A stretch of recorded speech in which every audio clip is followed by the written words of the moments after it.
I'm going to call to order the November 24th City Council meeting. Can I get roll call? Yeah. Councilmember Clark. Present. Councilmember Westover. Present. Councilmember Walker. Here. Councilmember Canales. Here. Councilmember Hooker. Present.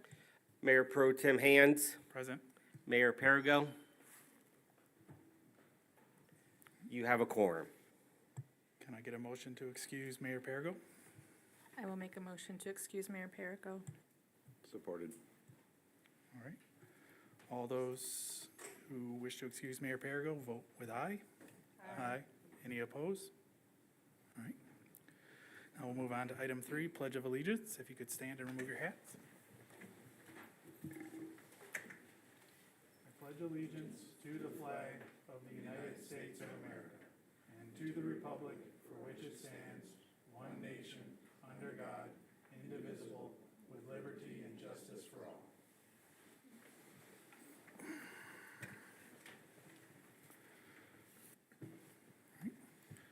We'll move on down to 4A, approval of the regular city council agenda for November 24th. Is there any amendments or changes? Just the one amendment I noted earlier. Can I get a motion to make that amendment? Make the motion to approve the amended agenda. Second. All those in favor, signal with aye. Aye. All opposed?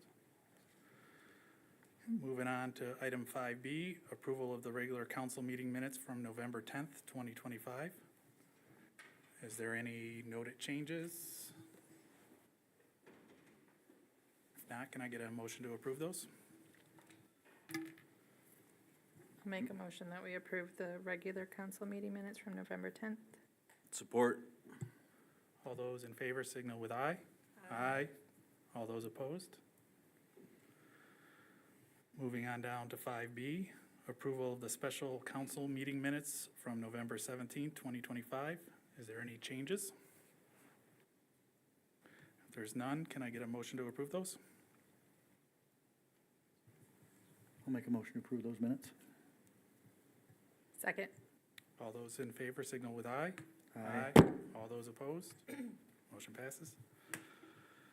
On down to item 6A, Family Court Awareness Month, Proclamation.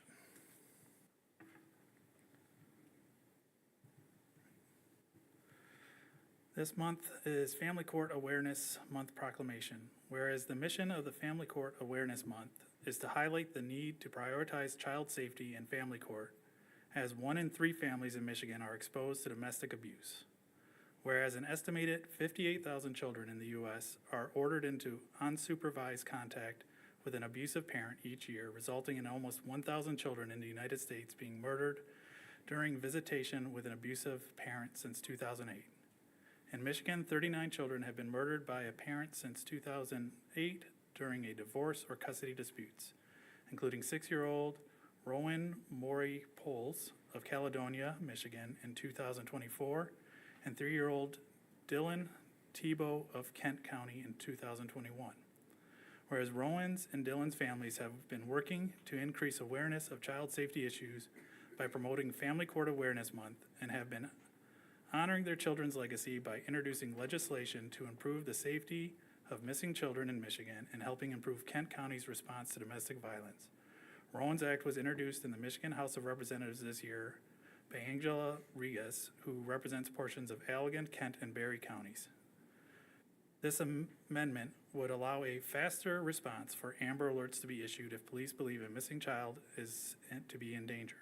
Kent County, Michigan, recognized the need for a specialized domestic violence court following 6 domestic violent-related homicides within 3 months in 2021. This court, staffed by individuals knowledgeable about the intricacies of domestic violence, aims to support victims and families, hold offenders accountable, and prevent further homicides. Whereas Washtenaw County hopes to improve safety and outcomes for families exposed to domestic violence by having law enforcement change the way it responds to domestic violence calls by using a litany assessment in all domestic violence cases. Whereas the mission of Family Court Awareness Month is to promote judicial education that would include training on domestic violence, child abuse, childhood trauma, coercive control, and post-separation abuse for all professionals involved in the family court cases. Whereas Family Court Awareness Month recognizes the need to incorporate evidence-based research into the court's decision, this includes adverse childhood experiences studies. This research highlights long-term effects of exposure to abuse in childhood and emphasizes the need for research-informed and impartial decision-making to protect children's well-being. Whereas Family Court Awareness Month aims to encourage collaboration among legislatures, advocates, professionals, and the community to improve family court practices, ensuring they are guided by evidence-based research and prioritize the safety and best interests of children. Now therefore, I, Peter Hance, Acting Mayor, hereby declare the month of November 2025 to be Family Court Awareness Month.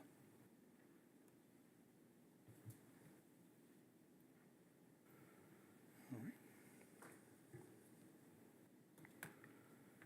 Moving down to item 10A, request. to Number accept- 9. 9, oh, sorry, Yep. sorry, public comment and reports from government agencies.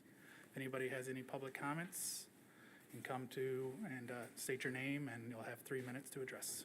Good evening, City Council. I am Chris Machila, the Allegan County Drain Commissioner. Just wanted to come in and say hi, give you a map of what your drains are. You don't have very many established county drains that we have any jurisdiction over in the city, but just wanted to come and say, hey, if you need help with anything, even if it is drain related, we'd love to help, and yeah, here to serve you guys as well. So I'll give this to. Just wanted to introduce myself to you guys. I've been here late last year before I was elected, so it's been a busy year, but thank you for your service.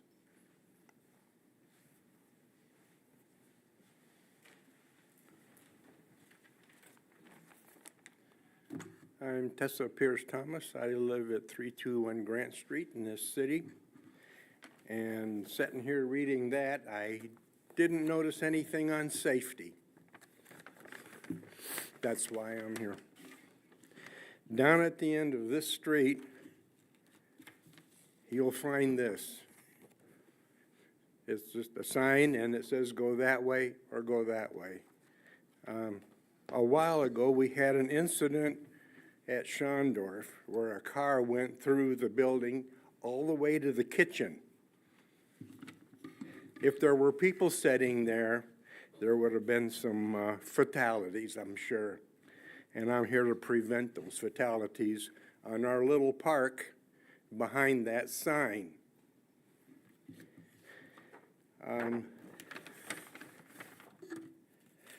Our people out of town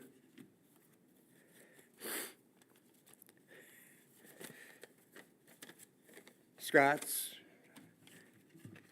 has 3 really nice rocks. They weigh over 1,100 pounds each, these 3 that I've highlighted. To purchase them and bring them in and put them where needed is a total of, it's a bad number, but $666.16.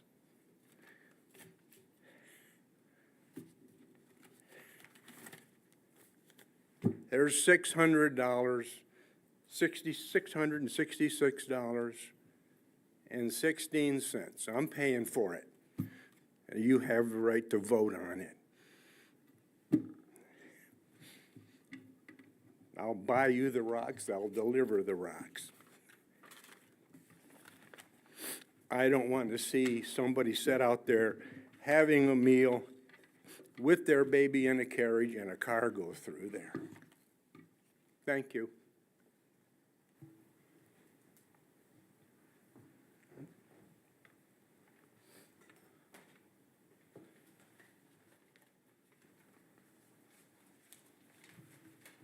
I don't see anybody else coming up for public comment.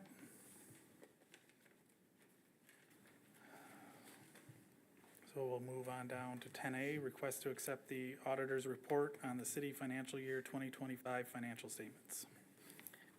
I'm going to invite Dan up to the podium. Dan is with Sickfood and Crandall. They are our auditors. Every year, they do an audit of all of our financial statements. The formal audit was given to City Council this past Saturday, so you have it in your hands. But every year Dan does an update on where we stand financially. Good evening, ladies and gentlemen. Thanks for inviting me to your meeting. As Joel said, I'm with Siegfried Crandall, and we've been your auditors for almost 25 years now. Always enjoy working with the city and love seeing all of the changes that have been made over the years. Always appreciate the long-term relationship and really enjoy the people we work with here. Really want to compliment Tracy. Tracy's always done a nice job, but I think I saw her commitment to doing her job very well more this year, probably than any other year. We had a young staff member who commented that we're used to making a lot of corrections and adjustments for municipal clients, but he found one that really bothered Tracy. And most people wouldn't be bothered by that at all. They'd just be expecting a correction, but it was really troubling to her that she had missed something, which was rare. So we saw that more so this year than in previous years. When I get a chance to talk to a council like this, I like to talk about three main things. The auditor communications, we issued 2 letters. Make some brief comments about your financial condition, and then talk about any recommendations we might have. I don't know if any of you have that in front of you, so I will just be very brief and not point out any page numbers or things like that, but just talk about those issues. I'd like to look at the auditor's report where we gave an unmodified opinion, or it's often referred to as a clean opinion in the media. That's always troubling to me because if you go to the state's website, you can see 2,000 audits of all the governmental units in the state of Michigan. They will all read like this word for word because the auditor's report is a standard report that's been developed by the Auditing Standards Board. When I was in school, we memorized a 3-paragraph report. Now it's 3 pages for a variety of reasons, but we point out the fact that it's an unmodified or clean report. What you really want to know is how many corrections did we have to make to enable us to give that clean opinion. And we address that in what we call a management letter. There's a number of things we now have to put in writing the last 8 to 10 years after Enron and WorldCom and all those highly publicized financial failures. But the thing that attracts the most attention is usually what we call communications regarding internal controls. We evaluate your internal controls or checks and balances over recording transactions in order to help us plan the audit. But if we come across any problems or errors, we have to identify those as deficiencies in internal controls. That letter lists several adjustments that we made. So we, in bullet point fashion, we point out those corrections that we made. A lot of cities and townships I work with, we might make 24 adjustments. Here we made 5. 3 of those we expected to make. They all relate to capital assets. We help Tracy with recording the capital assets, and we have software that helps us calculate the depreciation. So of the 150 governments we work with, maybe 5 of them do that on their own, so it's kind of an expectation that we would help. There were a couple of adjustments this year that I mentioned earlier, one to accrue an additional payable. Tracy and her staff probably recorded 2,000 other payables, but we found 1 material adjustment, so that just tells you the way the expectations have changed. It used to be auditors would come in and make all those corrections. Now if we find 1 mistake, we have to put that in writing. So there were a few adjustments that we expected and a couple like that one that we had to make. But that, I would say you should be proud of the fact that Tracy and her staff does a nice job and we make very few corrections to your internal reports. Just a few comments about your financial condition. I do that because, not because I can tell you more than Tracy or Joel. They would know your financial statements better than I do, but I think it helps to hear from somebody who works with 50, 60 other governments and to see how you compare. So if I look at your balance sheet for your governmental funds, several things stand out. Your fund balance in your general fund is about $4.6 million. The typical question I get from council members is, what's our fund balance and is that a good number? As your auditor, I can't tell you if that's a good number because only you and your management would know that. But I like to look at it compared to your current year's expenditures. A good financial planner, counselor would tell an individual that if you have 3 to 6 months worth of expenses set aside in a savings account, which is really what a fund balance is, you're in good shape. Your fund balance in the general fund of $4.6 million represents 79% of your current year's expenditures. So you're above that 25 to 50% level. And I would tell you that in the state of Michigan, most cities are between 10 and 25%. So you're better off in that way than most cities. I know that your management has made an effort to keep it about that range. There's nothing wrong with having anything in excess over that. The state doesn't mandate that you have a certain type of fund balance. Some governments that we work with have several years' worth of fund balance. But I would say that's a very healthy place to be. Another thing that stands out with your street funds, you have $2.8 million restricted for street improvements. That's very rare for cities to have that much available. My guess is Joel has plans to use that. You also have a unique thing where you have a couple of funds that total $2.9 million for capital reserves. It's hard to get to those because you have to have voter approval to use that money, but it's very rare for a city to have almost $3 million for capital.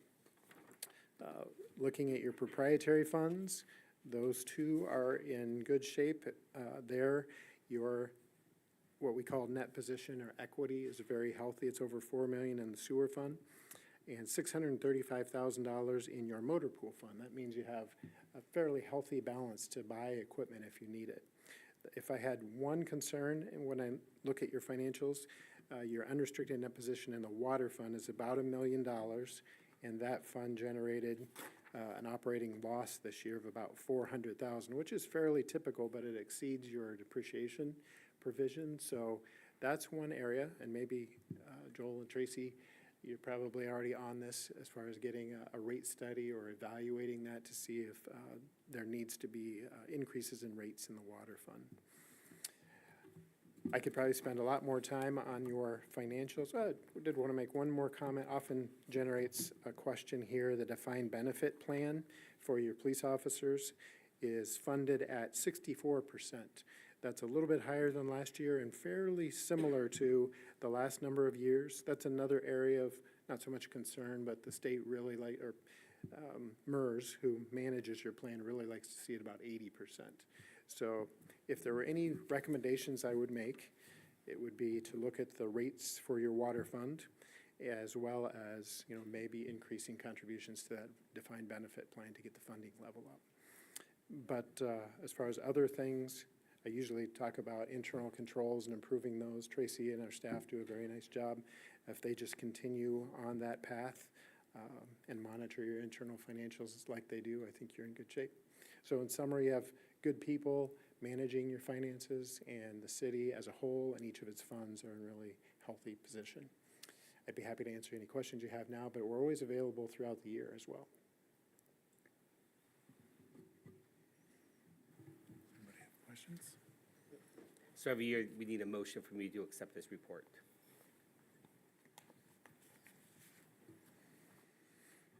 I will make a motion that we accept the auditor's report. Support. All those in favor signal with aye. Aye. Those opposed? The report has been accepted. Thanks very much for your time. Thank you, Dan.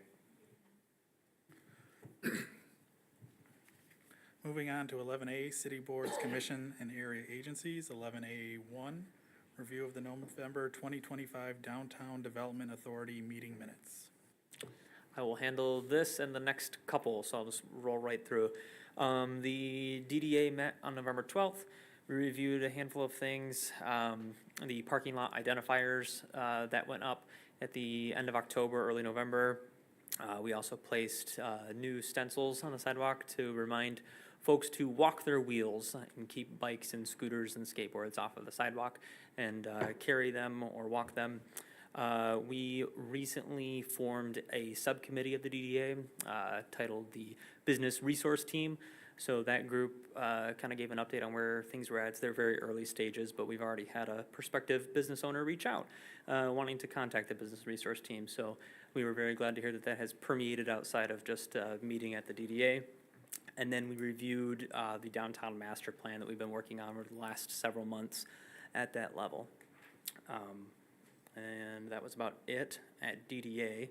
I'll keep on rolling right into the public space. Oh, yeah, please. Hey, Parker, can you tell us a little bit more about the business resource team? Yeah, absolutely. So there was a at the direction of the DDA, they wanted to have just a resource for prospective business owners to come to, and just kind of, I don't know, give it to them straight. Talk about what it's like to operate a business in downtown Allegan.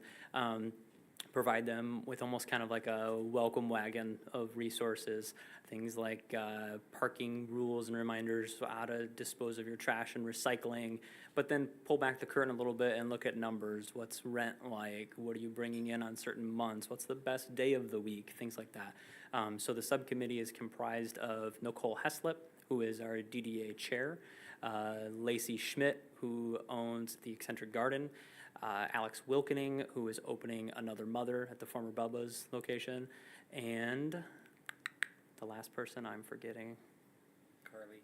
Yes, Carly's gonna hate me for it. Carly Ackerman, who owns Hairworks, is relocating her business to Locust Street soon. All four of them sit on the DDA, so it's just a group made up of them, and we are planning to meet with them, or they're planning to meet at City Hall to kind of just get their nose to the grind and do some work, because like I said, they're a very new subcommittee, so, yeah. Yeah, you bet. Any other questions on DDA? Sorry for jumping over that. Okay, so then the Public Spaces Commission met, again on November 12th in the evening. We did not meet in October. They did not have a quorum, so we had a month off. So in November, we reviewed the annual parks tour that always takes place in September. We also updated them, showed photos and progress on the work that was completed on the columns to the Oakwood Cemetery entrance on Arbor Street. You'll see a photo of that a little bit later on during Jeff's DPW update, but we're really satisfied with the work that was done on those columns that are 100-some years old, and we plan to move forward with asking your approval to do the columns on Western Avenue. Those aren't in nearly as bad of shape, but like I said, we were really pleased with the work that was done on Arbor Street, and we want to get those Western Ave ones looking nice and new as well. And then we had some discussion about the annual fall tree removal that this board approved a few months back to be done. That work started this week throughout the city in the public right-of-ways. And then again, because we had that month off, we recapped the Rossman Park block party that took place back in September. And then just kind of previewed what was going to be happening at the Downtown Allegan Master Plan open house that was hosted shortly after that meeting. Any questions on what happened at Public Spaces? Great. And then lastly up there, we held a joint meeting between the Downtown Development Authority Board and the Planning Commission. Part of the requirements, the City of Allegan is RRC certified, which means Redevelopment Ready Community. We were the first of two, or we were one of two communities back in 2014 to get that RRC certification and kind of paved the way, and now there's dozens of communities across the state. But as a part of renewing for that certification, we have to hold a joint meeting. So the DDA and Planning Commission did just that, and they really reviewed the master plan that, again, I referenced had been being worked on by the DDA for the last several months. So as we wrapped that up, it was good to get both of those boards together and have them review what we're doing there to update that plan. So checked a couple of boxes. Any questions on that meeting? Great, thank you.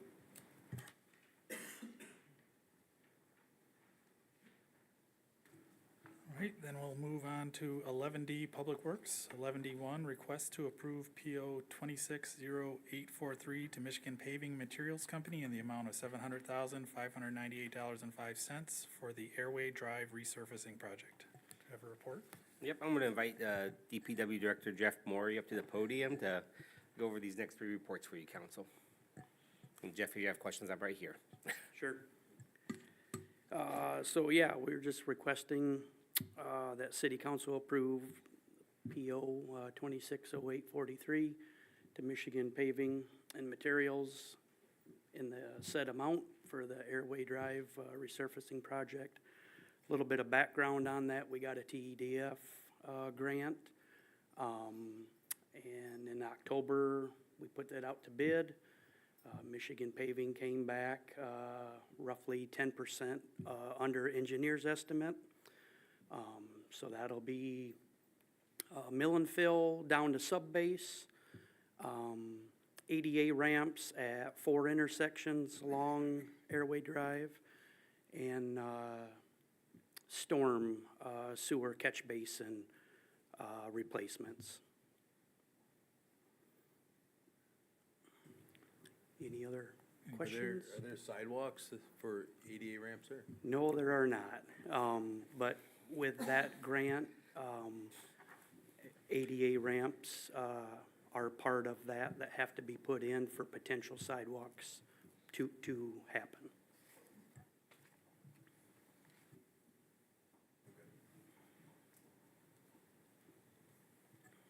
So this does require a motion to approve the purchase order. I was just gonna say, is there any other questions from council? It's not. And then can I get a motion? I'll make a motion to approve PO 260843. Support. All those in favor signal with aye. Aye. All those opposed, same signal. Okay, the motion passes. We'll move on to 11D2, request to approve a payment to PowerPlan-John Deere Financial in the amount of $11,968.67 for backhoe repair.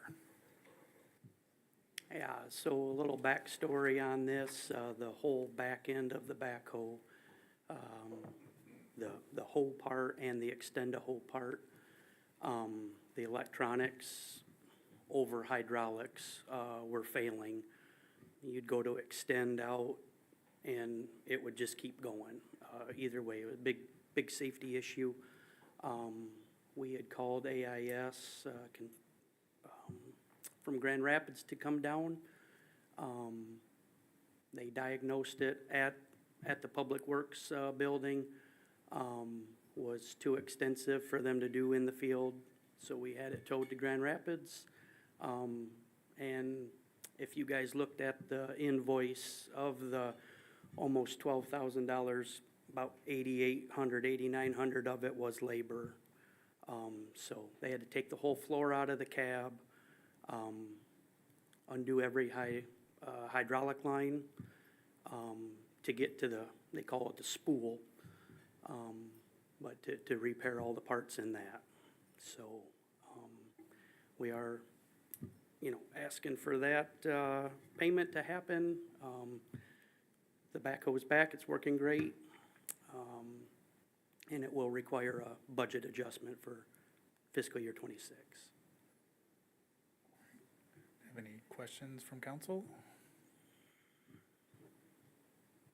If I don't, can I get a motion to approve the PO or approve the payment of $11,968.67? I'll make a motion to approve as presented. Second. All those in favor signal with aye. Aye. All those opposed, same. Motion passes. Moving on to 11D3, review of the department achievements for calendar year 2025.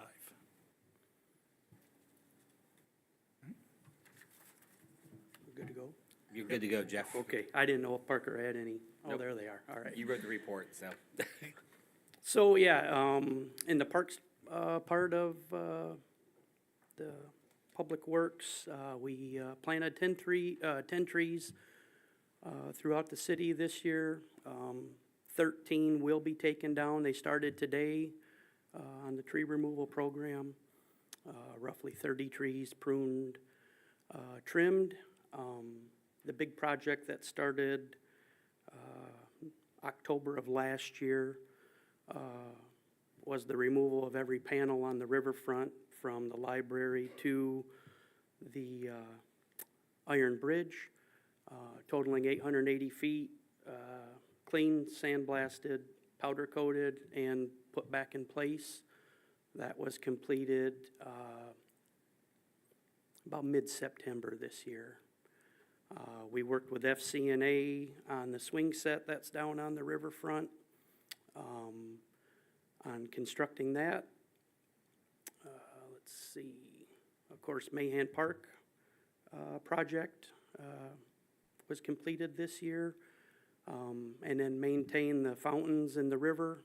A couple had hiccups throughout most of the year, but those are removed and up in Grand Rapids for their annual check over and oil changes. As Parker said earlier, the cemetery, we completed the renovation on the columns on the Arbor Street entrance. And Hey, Jeff. those I'm turned out very nice. Yeah, I'm gonna stop you right here. So the image that you guys see on the screen, I'm not sure if council, you've had a chance to be out to the cemetery. This has been a project that we've wanted to get done for 4 or 5 years. People have been harping on us to do something. Jeff and Parker were finally able this year to find a mason that can do it for a reasonable expense. The previous ones were just astronomical, in my opinion. You will notice that those are different limestone caps than what we have at the ones along Western. We're getting prices right now to see what it would do to do Western, because we might come back to council next year, so all the main brick entrances are the same. When you get out and about over the next few days around the town, feel free to drive by the cemetery and give us your 2 cents on where we're going with that. But we were very happy with how this turned out. The Public Spaces Commission has been very happy, and then the Friends of Oakwood Cemetery, the nonprofit that does some events and maintenance out there, also has told us that they appreciate the work that's been done. Sorry, Jeff, for taking No, your you're fine. steam. You're fine. As far as cemetery internally, we had 26 headstone foundations that we poured this year, 8 full burials, 20 cremations, and we sold 10 lots as of last week. Motor vehicle pool, we did receive our cabin chassis, new dump truck. To have the box and belly blade put on, that will be fall time of '26. That's how back Truck and Trailer Specialties that does that for us. That's how far behind they are. So right now the truck's just in the pole barn waiting for a facelift on it. Budgeted last year 3 new zero turns and 1 new Bobcat. Hey, Jeff. Yeah. We can still use the truck. No, right it's now. just cab on a frame. Yep. I thought that was this fall, that was gonna be retrofitted, but when we originally did the truck, it was next year. Yeah. We knew when we purchased it this year that we're 12 to 18 months out Yeah. from the, what I call the dump part being added. Yep.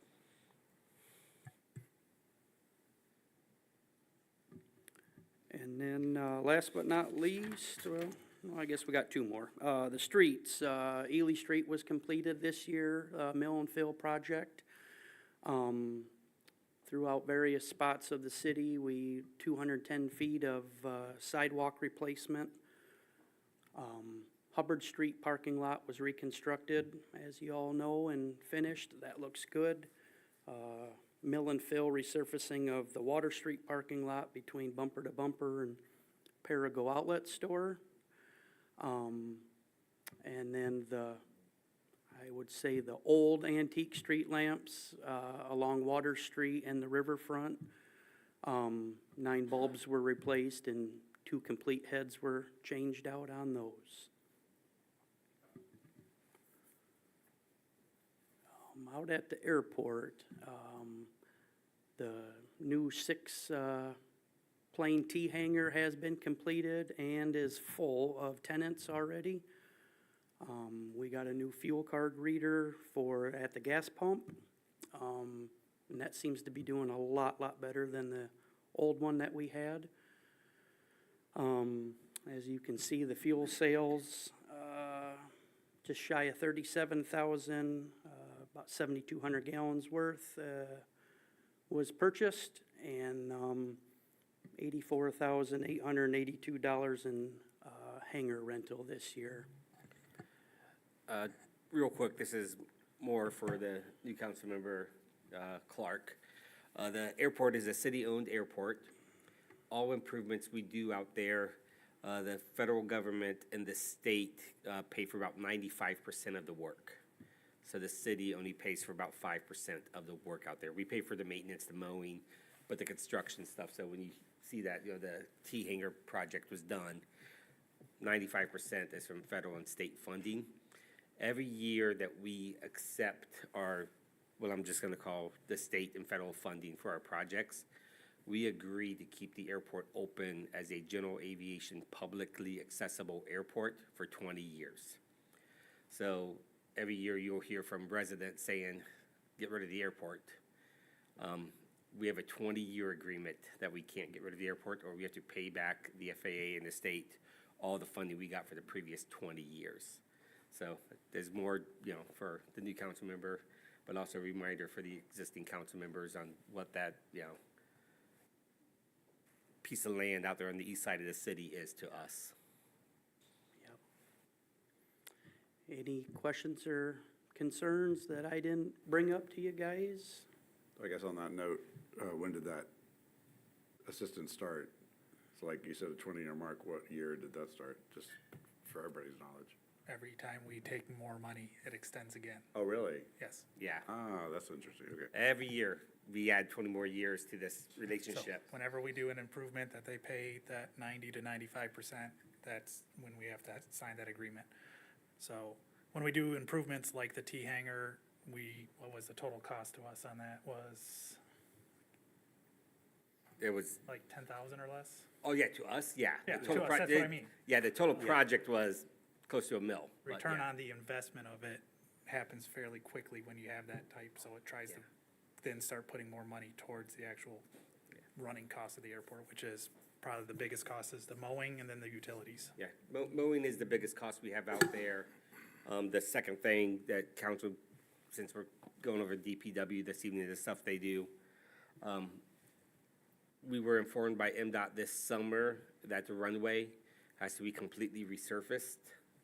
And if it doesn't get resurfaced, then it's gonna be a total complete reconstruction. Yep. So what was planned for like 5, 6, 7 years out, they did a surface, evaluation report similar to the pacers that we do for our streets. They do the same thing. And they came back and said, wow, we don't know what happened, but it started to degrade rather quickly. So we gotta resurface it next year, which is gonna be, the same kind of program with the state that we have in the past. Does You that said- fall under the 95 rule? Because Yeah. that's It maintenance. Normally will. maintenance isn't. Yeah, no, that falls under their rule. They're the ones that brought it to our attention. Okay, because, typically if it's something like our general airport, that's all 100%. Correct. Yep, no, this will be a capital improvement project, the resurfacing. And the hangars are 100% leased. The new 6, yes, yes. Yeah, as of right now, there are 7 in the old hangars, which would be that northwestern most building. 7 of those are vacant. But yes, what we call the 3 newer hangars, the brand new one and the other 2 to the east, those are full. And what's so much better about the new hangars? Is it the size compared to the old ones that no one wants to lease? The doors. Yeah, I was gonna say that the doors is the number one That was, I culprit. think, a future CIP is the refixing of the doors on the old hangars. Yeah, and that Is is that also happening, next year, right? Along with the I believe so. runway, Yeah. The Yeah. state and the feds were able to combine the did both. rehab of the doors, the repainting of the entire old hangar, Yep. as well as the rehab of the runway all into 1 year for us. Was there any waiting list to get into a good hangar, or? is For there the a good demand? hangars, yes, there was a waiting list. Well, if we gotta invest Yeah. 10%, why don't we can't we just keep building and No, we get because, 10% of the lease? no, because our, the funding we get from the feds and the state is capped. So even if we wanted to build $1 bazillion out there, the state's gonna say, we don't have $1 bazillion for you. Yeah, we get an allotted amount, and I think we got an increased allotted amount just recently because of some rearranging, and that's partly how we did the foundations on the hangar earlier. Early, yeah. And then shifted the actual building them onto a different budget year so that we could Yeah. capitalize on all the money, because if you don't use that a lot of times you will donate that to another airport in hopes of them donating some money back to you when you need it.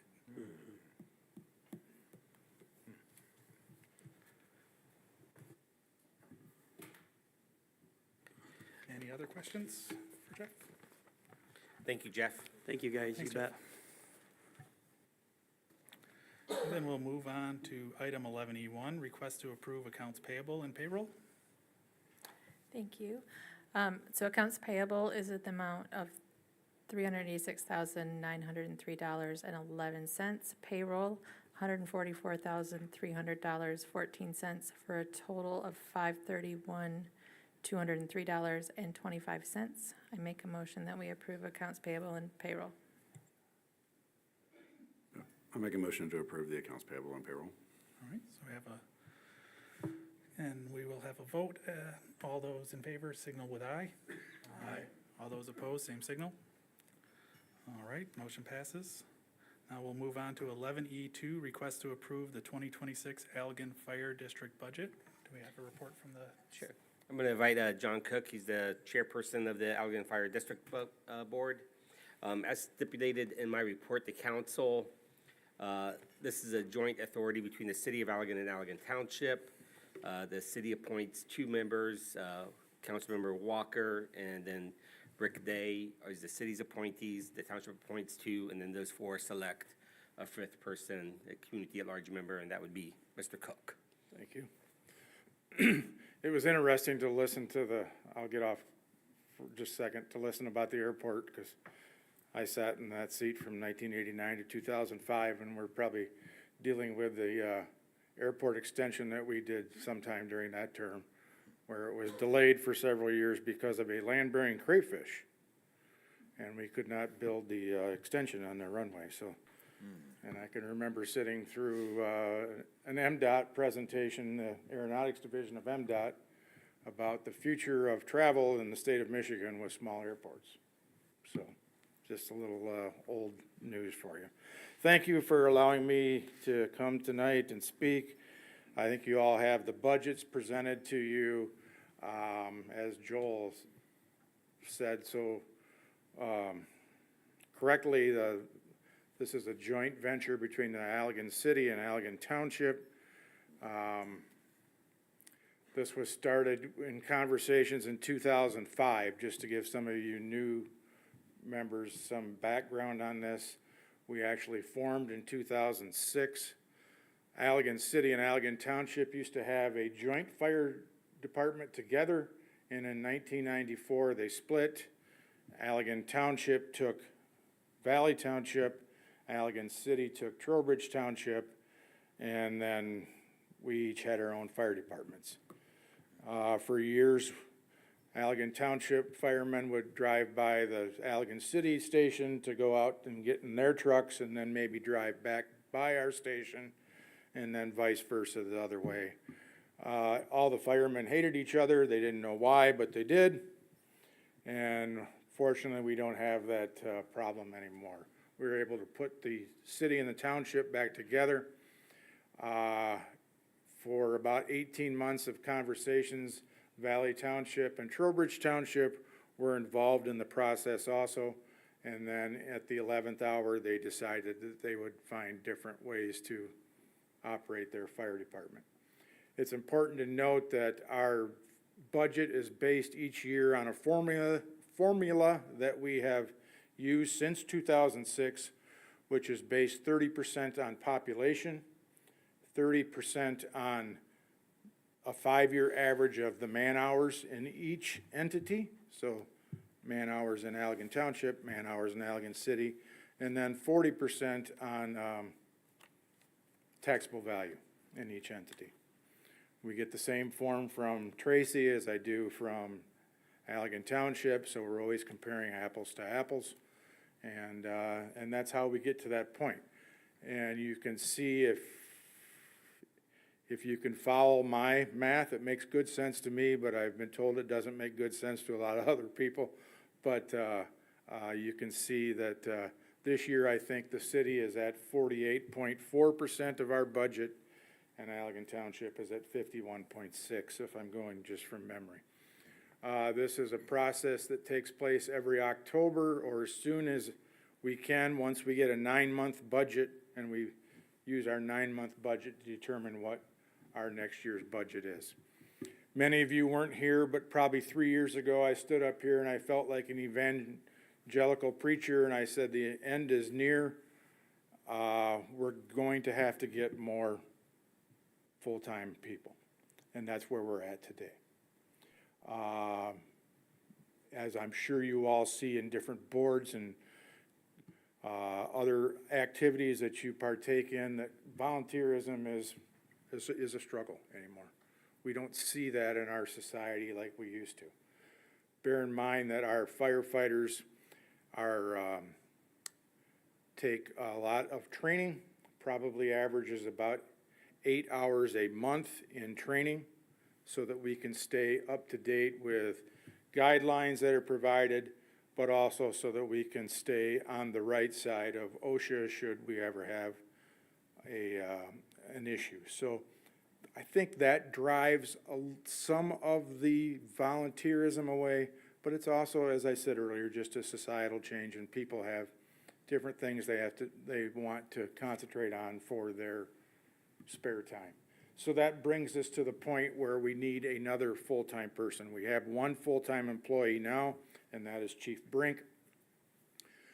We are going to put out for bids in December to start January 1st, another full-time person.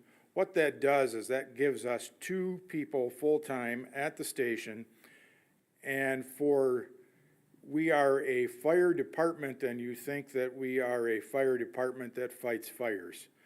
And I think last year, I'm going by memory and I'll be close, but in the Allegan City alone, we had probably like 16 fires. Everything else is false alarms, medical assists, and lots of traffic crashes.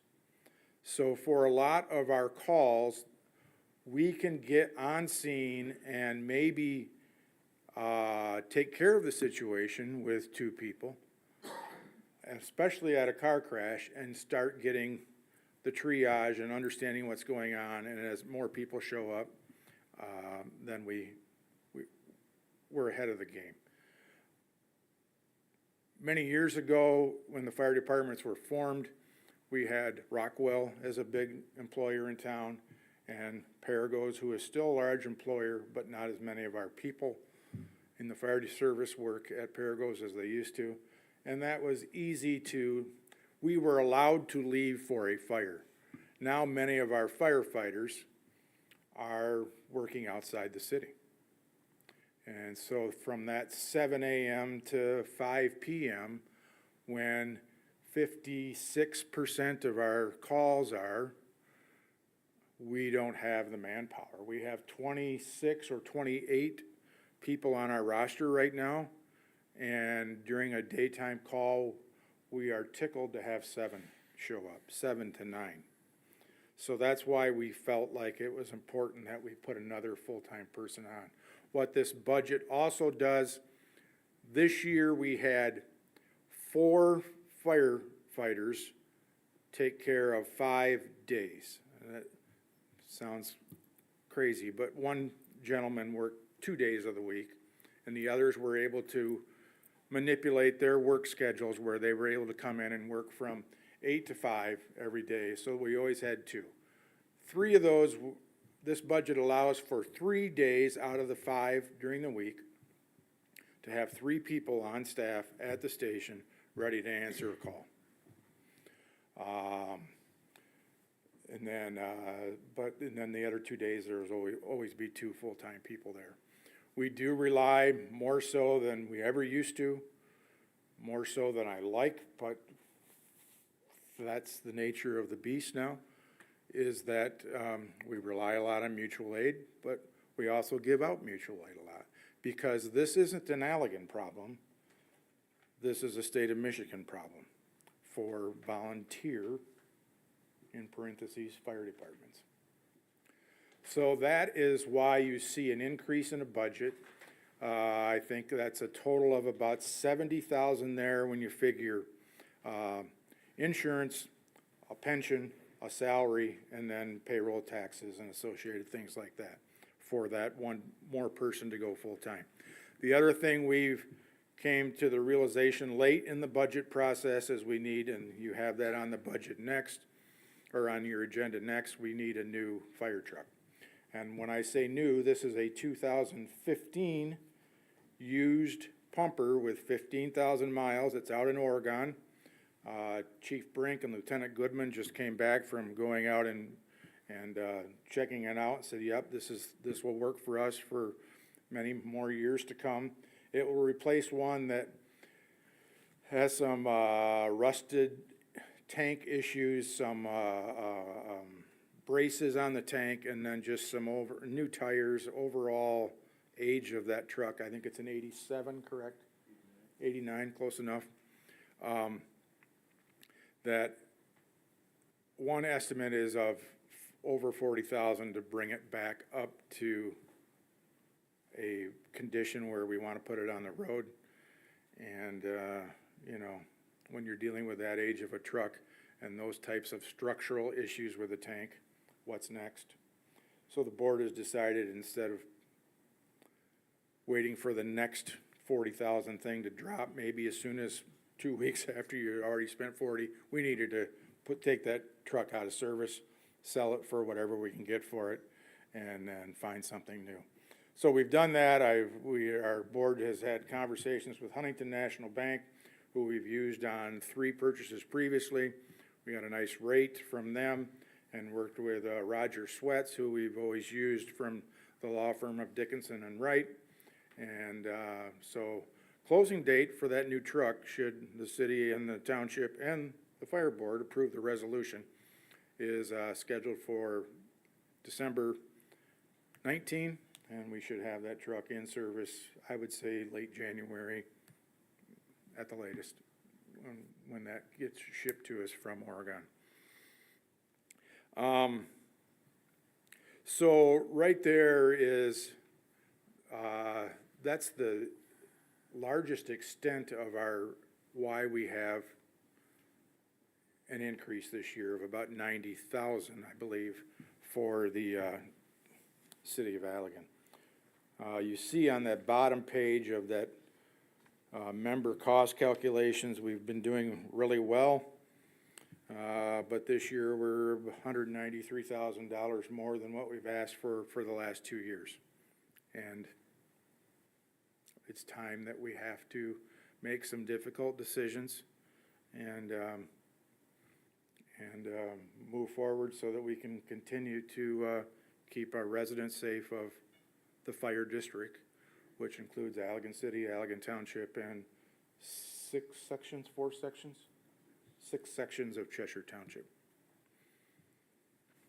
We would love to have Trowbridge back, and we'd love to have Valley back, but that ship has sailed, and we've fought and fought and fought to have them come back, so that reduces the cost for everybody, but they don't see it that way, and it's not gonna happen, and we're not gonna continue to spin our wheels trying to make that happen. They've made a decision that they feel is best for them, and we'll make decisions that are best for us. So this was started in 2006, and we're still going strong. I'm proud of the men and women that we have that dedicate a lot of time, both to fight fires and do emergency services type stuff, but also a lot of the public relations thing that they do throughout the community. Right now, if you know people that need smoke alarms, we have them. We'll put them up. And I think that's on our department Facebook page, correct, Chief? So, you know, there's all kinds of different programs, and that's through the state fire marshals. One of the things that Joel alluded to, besides Will, you have Rick Day representing you. Rick is used to be the fire chief for the Allegan City Fire Department, but he still works in the state fire marshal's office in Lansing. And so he is a wealth of knowledge also. So we're tickled pink to have two people of that, to have Rick in all of his knowledge, that both historical and current knowledge. I've kind of went over it quickly, quick for me. And I'd be tickled pink if there's any questions. I'd be happy to answer those. I have a couple, I know like the apparatuses are very difficult to get, the trucks and those likely because there's been a bit of a monopoly in that industry causing a lot of backlogs and difficult to get new equipment. And I have seen a lot of fire departments now purchasing old equipment or refabbing old equipment. So we're having probably about the same issue of, even if you wanted a new pumper, it would be probably 2 or 3 years out. even to Just get for delivery. this tanker, it's a tanker pumper, but it's primarily a tanker, which quite frankly doesn't get used that much in the city because we have hydrants. But it's all part of what we do as a fire district board. To spec one out and get it ordered, we are looking at probably 2027, mid-2027, in order to get that new truck. So in the meantime, we're down to one tanker, and that's not wise to really do.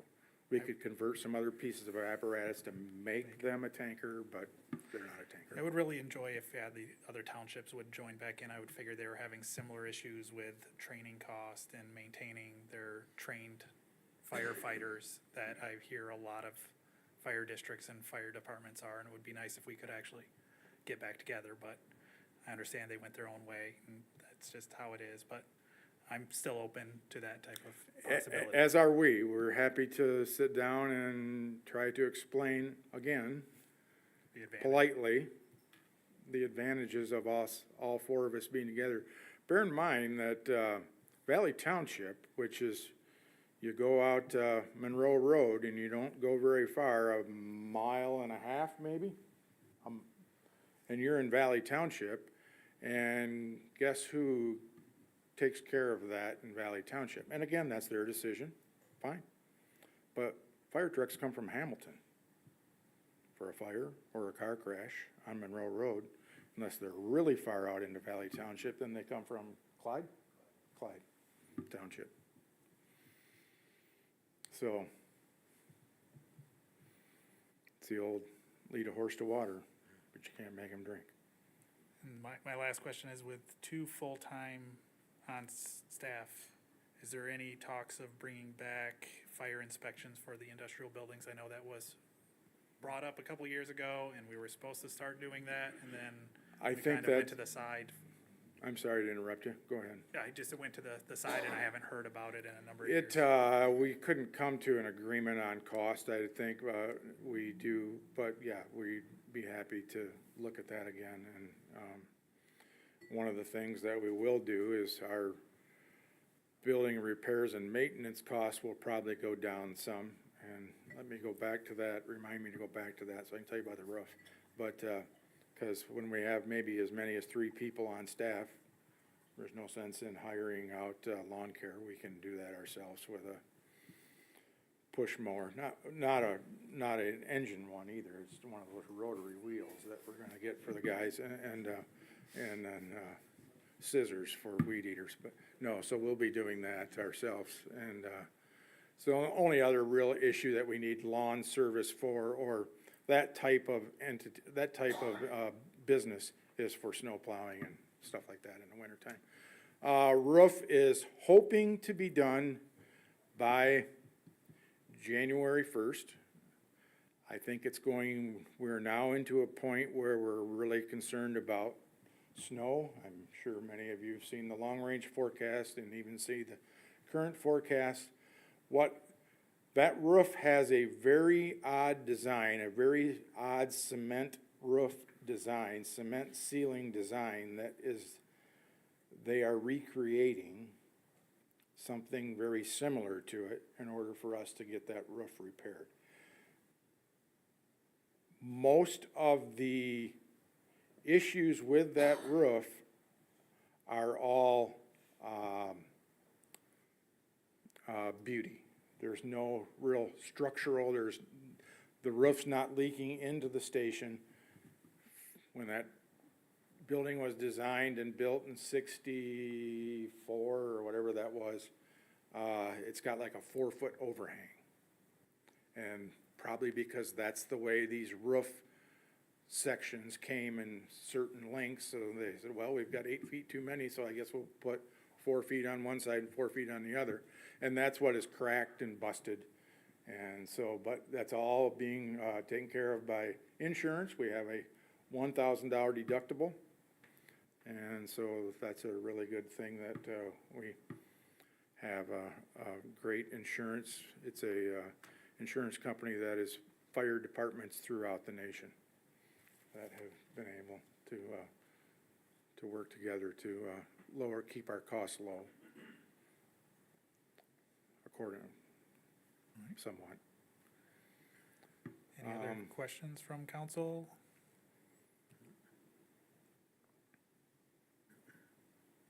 Will, anything you want to add as a city rep? Well, since the short time I've been there and just observing whatever, it's an amazing group of people. And I had no idea. I live a block away and I had no idea that it was such a strong team, good leadership, and it's been a joy to be a part of.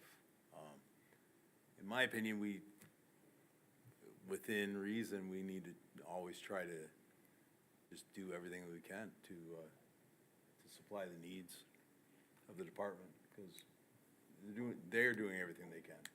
So that's all I got to say. All right, if we have no other questions, could I get a motion to approve the fire district's budget? Yeah, I'll make a motion for the budget. Second. All those in favor signal with aye. Aye. All those opposed, same signal. Motion passes. Moving on to 11E3, request to authorize the installment purchase of a new fire truck for the Allegan Fire District and to adopt Resolution 25.36 to approve and adopt the fire truck acquisition and financing contract. All right. Thank you, Mayor Pro Tem Hands. Before you tonight is a recommendation from city staff that you adopt Resolution 2536. This resolution authorizes the city to join with Allegan Township to more or less set up a payment plan with a loan from Huntington Bank at a 4.5% APR to purchase a 2015 fire tanker truck that Chairperson John Cook went over during his presentation on the Allegan budget previously. The truck you see on the screen is the exact truck that they're going to be buying. Fire Chief Nick Brink sent me a picture of it last week, so we made sure we threw it into the PowerPoint this evening for you. This is a very typical process we go through. Also, as Chairperson Cook mentioned, they work with Roger Sweats. If you go back in your memory, Mr. Sweats was here just a couple weeks ago. He's also our bond counsel for all of our bonding we do, so he presented to you just a few weeks ago, so you're familiar with who that person is. Any questions for staff? All right. Can I get a motion? I will make a motion that we approve Resolution 25.36 to approve and adopt the fire truck acquisition and financing contract. Second. All those in favor signal by aye. Aye. All those opposed, same signal. Okay, motion passes. If I may, Joel, will you send that to Roger, or do you want me? No, we will. Okay. Yep. Roger is very clear with us on the instructions. Once they pass it, Tracy sign it and get it over to him immediately. Okay, and then can you make a copy for us to put in our city file? Yeah, Or we'll copy you guys on our email. Thank you. You're welcome. Thank you. I have a FaceTime date with my 2.5-year-old granddaughter, so I'm asked to be excused. Thank you very All right. much for your approval and your support tonight. Yep. All right, we'll be moving on to 11E4, request to accept fiscal year 2025 fourth quarter budget adjustment report. All right, I'll handle this real quick if that's okay with you, Tracy. Every June, City Council, you adopt a resolution authorizing our finance director to make various budget adjustments at the end of the fourth quarter, so we can end our fiscal year on a balanced budget, which is a requirement of the law. You made that move or adopted that resolution this past June. Tracy made those budget adjustments. That allows our auditors to do a complete and full review of our end-of-the-year financial statements, which you received a report this past weekend on, and you saw a presentation this evening on. So we are recommending that you accept this report of the budget adjustments that the finance director made. Any questions? Just so I understand, this is just a recap, really, compilation of everything that's already been. Correct, yeah. So this is a recap of everything that was, all the budget adjustments that were made in the fourth quarter last year, so we can bring the budget into balance. So do we need a motion to accept? Yes, you do Okay. need a motion to accept. I'll make it, a please. motion that we accept the fourth quarter budget adjustment report. Support. All right, all those in favor signal with aye. Aye. All those opposed, same signal. Motion passes. On to 11E5, request to approve 2 amendments to the Personal Policies and Procedures Manual, Section 5.3 for funeral and bereavement, and Section 8.1 payment in lieu of health insurance. Thank you, Mayor Pro Tem. We'd like to make 2 updates to our personnel policy. I'm on the wrong report here, I apologize. Our personal policies and procedures manual. As we do periodic reviews of our rules and operations for our staff, it was brought to our attention that we may want to consider amending our funeral and bereavement leave to include employees or spouses of, or employees whose spouses suffer a miscarriage or a stillbirth. After some discussion at the city leadership level, we thought it was appropriate to include that. And then also, we recently have hired an adult child of another employee who's working out great for us, but our payment in lieu of health insurance does not identify that dependents also can't qualify for the payment in lieu. It just says spouses can't qualify for payment in lieu of health insurance. So what we are trying to do here is eliminate the ability for us to double dip in our payment in lieus. So these are 2 amendments we'd like you guys to make to the Personal Policies and Procedures Manual. Any questions for staff?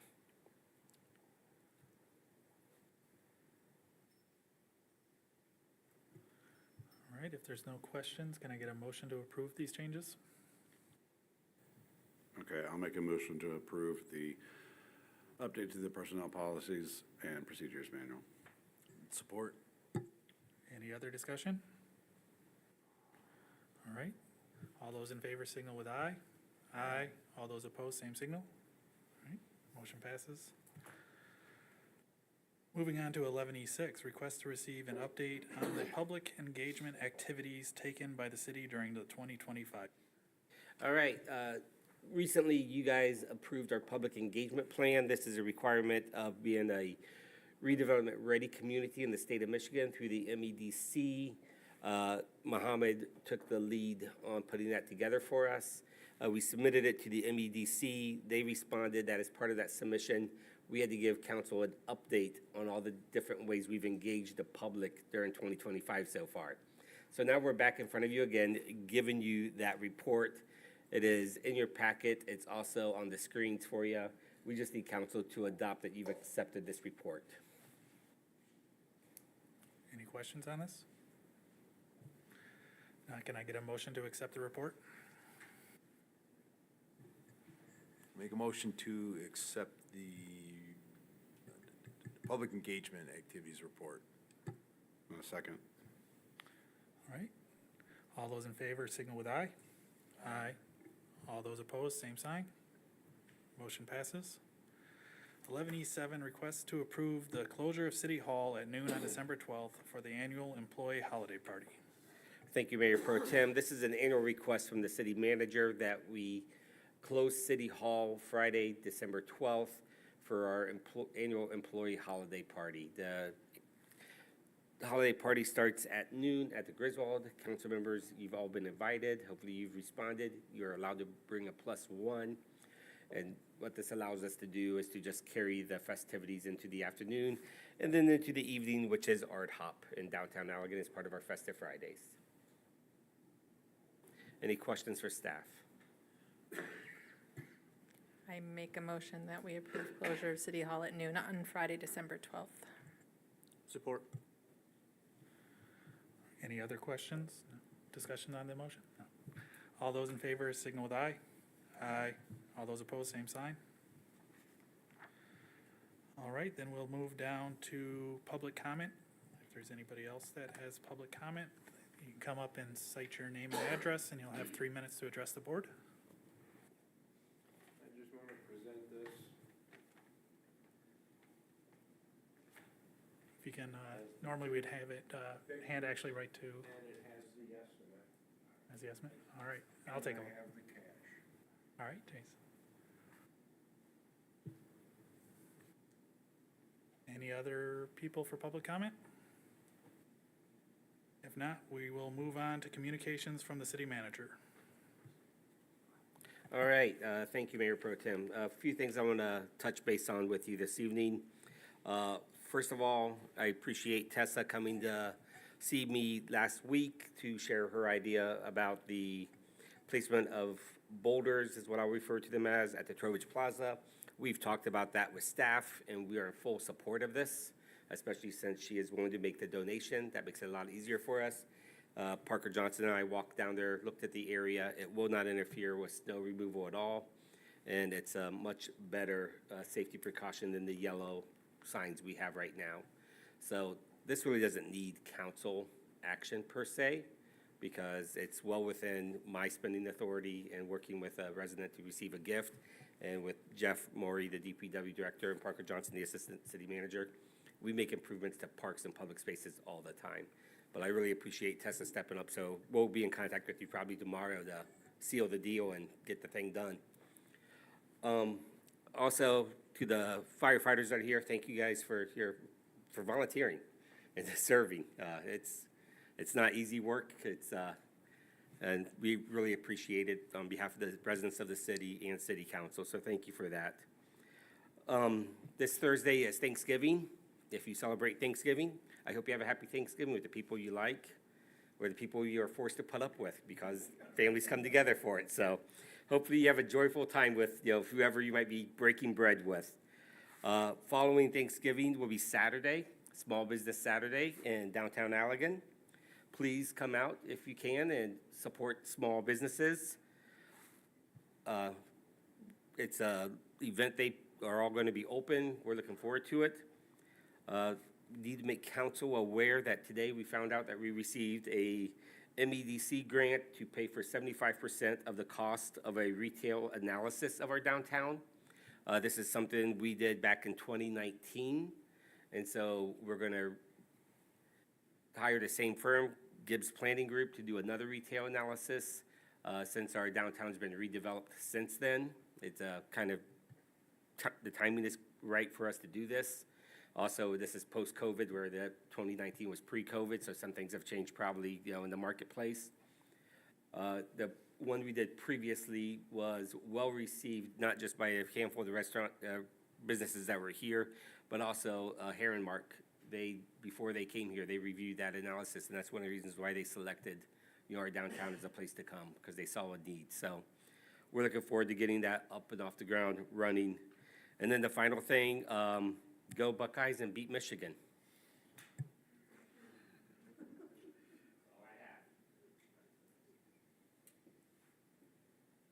All right, then we'll move on down to roundtable discussion from council and mayor.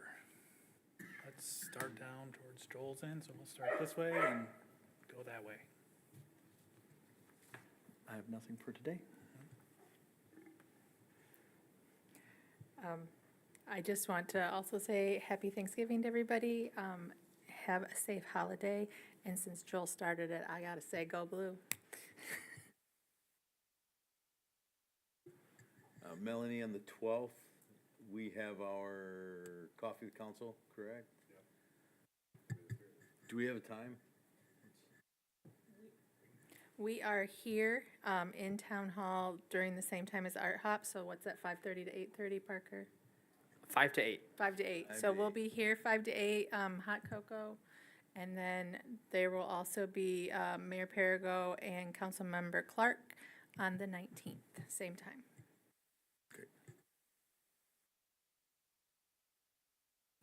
I'm all set, thank you. Thank you, but no. But everybody have a happy Thanksgiving, and again, thank you guys for your volunteering service as well. All right, and I just want to thank everybody for coming out tonight, and you have a wonderful Thanksgiving, and thanks Tessa for bringing that to our attention and for offering a donation like that. It's very appreciative. And on that, I will close the city council meeting at 7:15.